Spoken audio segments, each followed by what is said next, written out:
देखिए, उनका पास और कुछ नहीं है बोलने के लिए। उनको पता है कि मुसलमानों का बटन को दबाया जाए, उनको पता है कि मुसलमानों के जमीन को ठेस पहुंचाया जाए, ताकि इस तरह का बेबुनियाद जो बात करके ये जो वोट बैंक की राजनीति है, ये घटिया राजनीति है।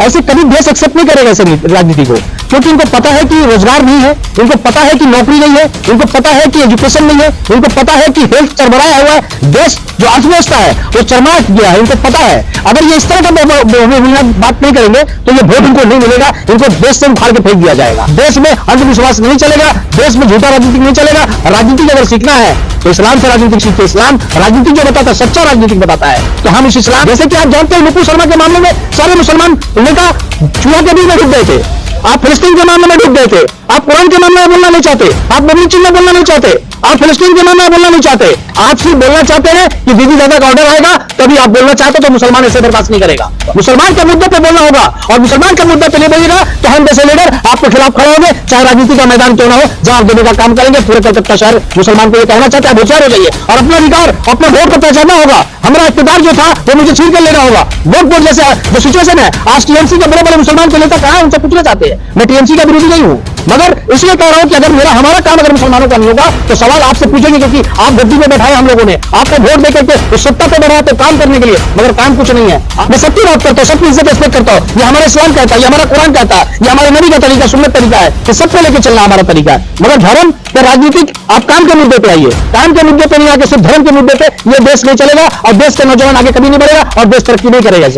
देखिए, हमारा देश जो है बहुत खूबसूरत देश है, और इसमें हर तरह के बाग, हर तरह के फूल यहाँ पे हैं, मतलब हर धर्म के लोग यहाँ पे हैं, और देश आजाद है। हम और आजादी में हम घुटन महसूस कर रहे थे कि मुझे लग रहा था कि हमें जिस तरह से धमकाया जा रहा है, चमकाया जा रहा है, डराया जा रहा है हमारे कम्युनिटी को, खासकर मुसलमानों को, और जब से 2014 से तब से हम फील कर रहे थे, हम हर प्लेटफॉर्म पे हमने लड़ा है, उसके बावजूद भी देखा कि ये इस कल्चर को जो बर्बाद करने की जो साजिश चल रही है, और फिरका परस्त ताकत जो लगी हुई है, चाहे वो कोई भी फिरका परस्त ताकत हो, किसी को भी देश एक्सेप्ट नहीं करेगा। हमने अंग्रेजों के खिलाफ भी लड़ा है, हमने गलत लोगों के खिलाफ हमेशा लड़ाई लड़ा है, और हम हक और बातिल की लड़ाई, आप जानते हैं करबला जो हुआ हक और बातिल पर हुआ। और आज रमजान के मौके पे आपने बैनर देखा होगा, वो ह्यूमन राइट्स का बैनर है, वो ह्यूमैनिटी पर बेसिस बात होता है। तो हमने ह्यूमन राइट्स का बैनर चुना, आवाज फाउंडेशन सपोर्टेड, और भी बहुत सारा बैनर है जो सपोर्टेड है। तो समाज में अलग अलग गुलदस्ता, फूल को बना करके गुलदस्ता तैयार किया, और ये पूरे गुलदस्ता को देश को देना चाहते हैं, और एक समाज को देना चाहते हैं, इंसानियत को देना चाहते हैं। यही हमारा मकसद था। ये मुल्क के जो हालात हैं अभी, होली, जुमा, रमजान, औरंगजेब को लेकर जो चल रहा है, इस पर क्या आपकी राय है? देखिए, उनका पास और कुछ नहीं है बोलने के लिए। उनको पता है कि मुसलमानों का बटन को दबाया जाए, उनको पता है कि मुसलमानों के जमीन को ठेस पहुंचाया जाए, ताकि इस तरह का बेबुनियाद जो बात करके ये जो वोट बैंक की राजनीति है, ये घटिया राजनीति है। ऐसे कभी देश एक्सेप्ट नहीं करेगा ऐसे राजनीति को, क्योंकि इनको पता है कि रोजगार नहीं है, इनको पता है कि नौकरी नहीं है, इनको पता है कि एजुकेशन नहीं है, इनको पता है कि हेल्थ चरमराया हुआ है, देश जो अर्थव्यवस्था है वो चरमरा गया है, इनको पता है। अगर ये इस तरह का बात नहीं करेंगे तो ये वोट इनको नहीं मिलेगा, इनको देश से उखाड़ के फेंक दिया जाएगा। तो इसीलिए कहीं ना कहीं जो अनलिटेड लोग हैं, जो तबका नहीं है, उनको ये साधने की कोशिश करते हैं। इनका प्लान, इन पर अगर जो मैनिफेस्टो पर अगर बात करेंगे तो ये देखिए एक दिन नहीं, एक दिन चेयर पे नहीं टिक पाएंगे। तो ऐसे लोगों को बहुत जल्द हम जैसे लीडर सामने आएंगे और देश में पूरे घूर घूर करके बताएंगे कि हमारा देश नौजवान जो बिछड़ा है, और बिछड़ा तबका जिस तरह से इनको ये जो बेबुनियाद बातें करके ये भटकाने की जो साजिश चल रही है, ऐसे लोगों के खिलाफ हम लोग हमेशा रास्ते पे उतरेंगे। और सर, समाज को लेकर के ऐसा नहीं है कि मैं एक मुसलमान हूं तो नहीं, मैं हर रफ्तार में देखा हर समाज और हर धर्म को लेकर के।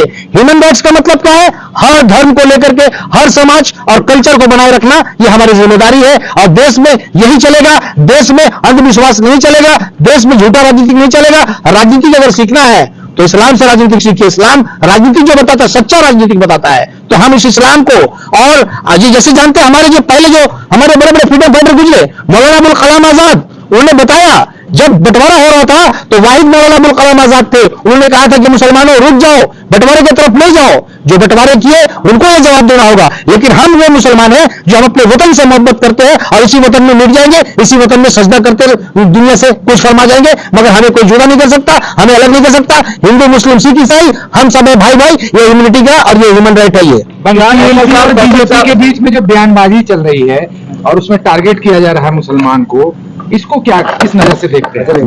देखिए, आप अच्छे तरह से जानते हैं कि सियासत वोट बैंक साधने का जो मुसलमानों का जो खेल चल रहा है, इनको पता है कि शुभेंदु अधिकारी जो भाषा का इस्तेमाल कर रहे हैं, उनको पता है कि इस तरह से दबाएंगे तो कुछ मुसलमान भड़केंगे और भड़क करके कुछ बयानबाजी आएगा और उनको हिंदुत्व वोट का जो नशा चला है, उनको पता नहीं कि ये सुभाष चंद्र बोस का धरती है, उनको पता नहीं कि रविंद्रनाथ टैगोर की धरती है, ये उनको पता नहीं है कि स्वामी विवेकानंद का धरती है, नजरुल का धरती है।